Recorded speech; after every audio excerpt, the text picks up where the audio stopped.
ایک دفعہ کا ذکر ہے، نبوی شہر مدینہ منورہ میں ایک غریب صحابی رہتے تھے۔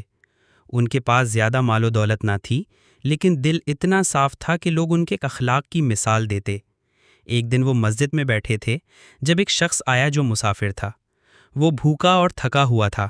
اس نے کہا، کیا کوئی مجھے کھانا دے سکتا ہے؟ اس وقت صحابی کے گھر میں صرف تھوڑا سا کھانا تھا جو ان کے بچوں کے لیے تھا، مگر انہوں نے اپنی بیوی سے کہا، آج ہم اپنی بھوک برداشت کر لیتے ہیں اور اس مسافر کو کھانا کھلا دیتے ہیں۔ بیوی نے چپ کر لیا اور گھر کا دیا ہوا کھانا مہمان کے سامنے رکھ دیا۔ رات کو بچوں کو سلانے کے لیے انہوں نے ان کے سرہانے پانی کا برتن رکھا اور کہا، پانی پی لو، بھوک کم ہو جائے گی۔ خود بھی انہوں نے بھوک برداشت کی۔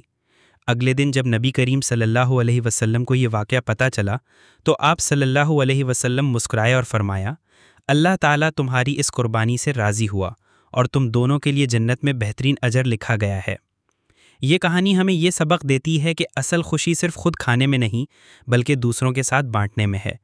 جب ہم اپنی چھوٹی چھوٹی قربانی دیتے ہیں تو اللہ ان چھوٹی چھوٹی نیکیوں کو بہت بڑا بنا دیتا ہے۔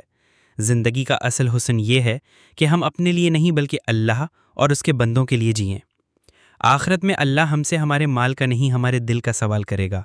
اس لیے جو کچھ بھی اللہ نے دیا ہے اسے دوسروں کے ساتھ شیئر کرنا سیکھو، کیونکہ یہی اسلام کا پیغام ہے، خوشی صرف اپنے لیے نہیں بلکہ دوسروں کے ساتھ بانٹنے میں ہے۔